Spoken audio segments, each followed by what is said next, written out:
The New York Giants are closing in on an elite head coach. Let's talk about it. My name is Paul. This is Big Apple Sports. If this is your first time tuning in, thank you very much. Please just take a quick second, like and subscribe. Does me a huge solid. And also, I'm trying to build an awesome community here of Giants fans where we can watch games together, talk things out in the comments, have some healthy, fun debates, and just talk all things Giants and Knicks. So if you like and subscribe, it grows the community, which makes it even more awesome. So please do that. Let's dive on in. Actually, first, comment below, who do you want as head coach? I always like hearing from you guys, and I know a lot of us are Team John Harbaugh right now. So if you are Team John Harbaugh, who do you want as your coordinator?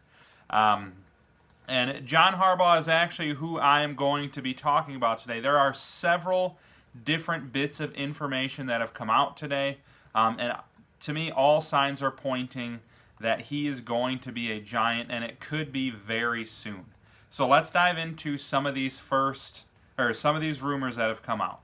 So first, the Giants are officially interviewing Harbaugh today. They are willing to offer him almost anything. Ian O'Connor reported that, like he said, a lot of people ask about money. I know people have been saying, like, oh, the Browns will throw whatever, the Dolphins will throw whatever. Nobody's really known about the Giants. But Ian O'Connor reported the Giants are well aware that he was making to 17 to 18, and they are not afraid of those numbers, and they're not afraid to beat those numbers. Expect them to offer around $20 million, which is what Andy Reid is getting paid. And, like, there's no reason to make more than Andy Reid. He's won more Super Bowls than Harbaugh, and maybe they will. We'll see what happens. But the point is, it was rumored that Harbaugh wanted 20. The Giants are offering 20. And it sounds like it could be happening, like things could be moving faster than we realize. So the next report today that I thought was just wild was Ian Rappaport, who is one of, maybe behind Schefter, maybe the number 2 biggest insider, said, like, out of the teams he's interested in right now, which we'll get into those in a second, the Giants are the only one who could hire a coach right now. Like, there are certain requirements around the league, like the Rooney Rule. You have to interview at least one head coach of a different race other than white before you can make your head coaching decision. The Giants are the only team who have done that so far. I think they've interviewed multiple. But, like, they could hire their head coach right now, and they are the only team that can say that. They are offering him exactly what he wants, and he is coming to the building today. As I record this, it is currently 5 o'clock p.m. Eastern Time. As of right now, he hasn't signed.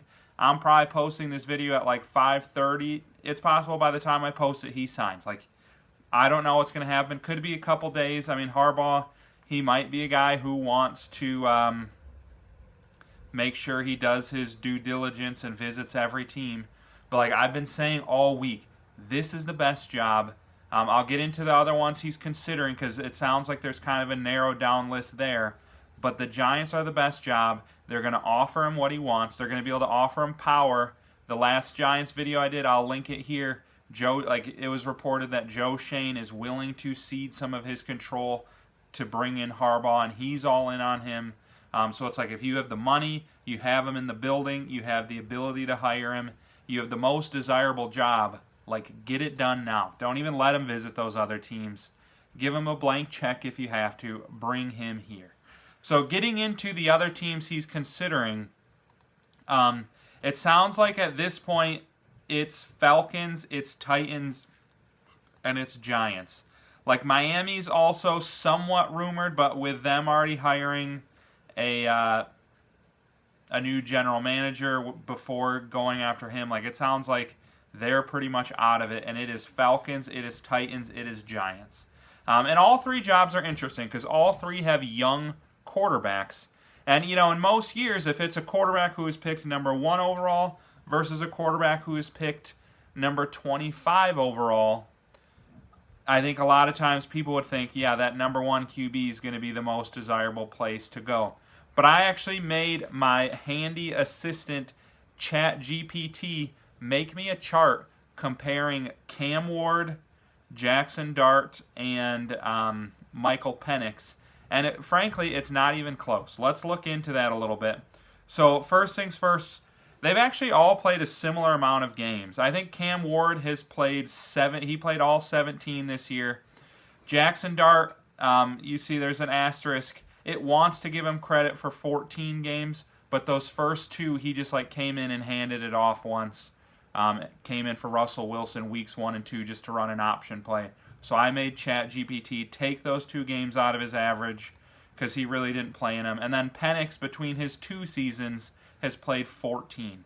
So thus far, yards per game, all pretty similar. A few more for Penix, but everyone within 10 yards here.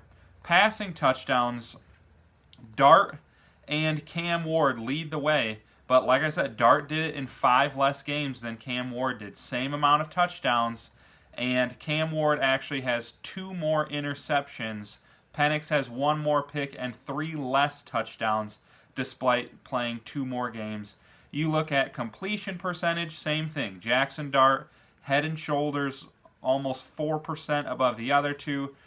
Traditional passer rating, Jackson Dart, once again, number 1, up 6 points on Penix, up 11 points on Cam Ward. You look at QBR, and this is a huge margin between Jackson Dart and Cam Ward. Jackson Dart is the best of them at 57.6. You look at every QB in the NFL this year, he is by quarterbacks like Caleb Williams, like Jared Goff, above Jalen Hurts, like some of these guys who are considered top-tier quarterbacks.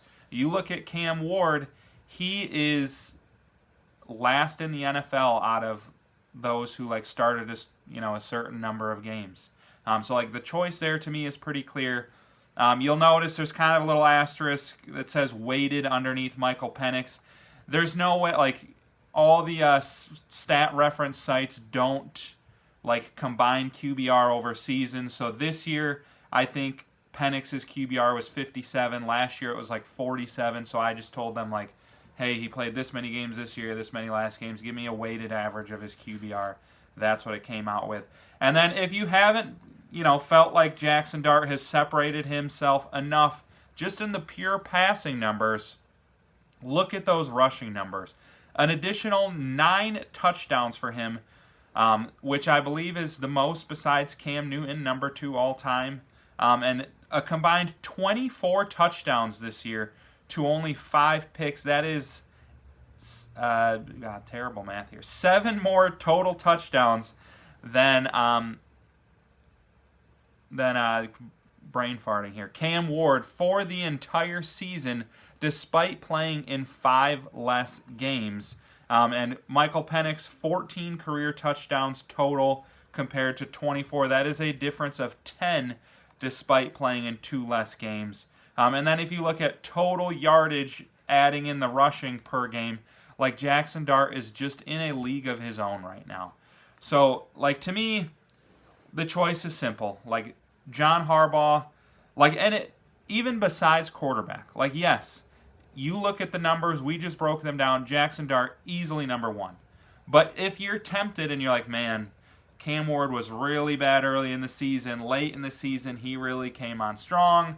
You saw some Mahomes-type plays from him. I'll give him that. I think Cam Ward's going to end up being good. This isn't an I hate Cam Ward video. I would rather have Dart because he did some incredible things too. Penix, he shouldn't even be in the discussion, frankly. I think he's super talented. He's had 8 torn ACLs. He's already got to be pushing 30 already. He doesn't belong in the discussion to me, which is a shame because he's super talented. I don't want to hate on his talent. I hope he figures it out and can get healthy. I don't wish anything, bad against anybody. But I could listen to a debate about Cam Ward, his ceiling despite having a worse year. But then you look at the rest of the team and it's what do the Titans have? They got Simmons, the D tackle. He's pretty good. Would I feel comfortable with Titans ownership? The group that let a GM fire Mike Vrabel and trade A.J. Brown and trade Derrick Henry. This was a playoff team a few years ago with one of the best coaches in the NFL, A.J. Brown, Derrick Henry, And then a couple years later, they're the worst team in the NFL. And all three of those guys are, I mean, A.J. Brown won a Super Bowl. Vrabel looks like he easily could.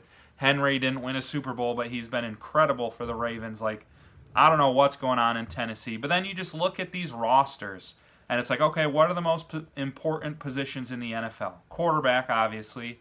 But then can you protect your quarterback and their blind side with a left tackle? Can you rush the other team's quarterback with a good edge rusher? Do you have a good receiver for your quarterback to get the ball to? And all of those are a resounding yes for the New York Giants. You have Jackson Dart, you have Andrew Thomas, you have Brian Burns, you have Abdul Carter, Kayvon Thibodeau. If you want to rush up the middle, you got Dexter Lawrence.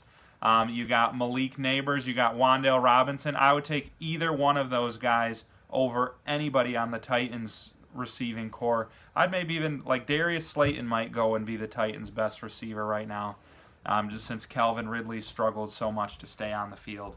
But, like, to me, these rosters are not close.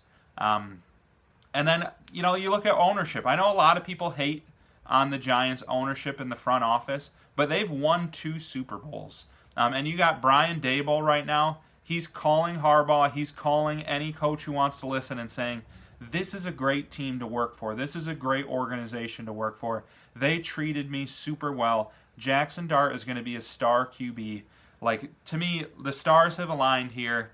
If they don't get Harbaugh at this point, like, I'll be super bummed just because it feels like it's happening. Like, it feels like not only is it going to happen, but it's going to happen soon. I do think there's other candidates, so I'll come to grips with it. It's, you never know when you're going to get blindsided in the last minute. But it feels like this is such an easy choice, such a slam dunk, and it's just a matter of time now at this point. So I'll be keeping you up to date on everything. Don't miss out on that. Like and subscribe. Be a part of this fun, awesome Giants community. And then comment below any thoughts you have on that, who you want as a head coach, the works. And I will catch you with some more Giants news tomorrow.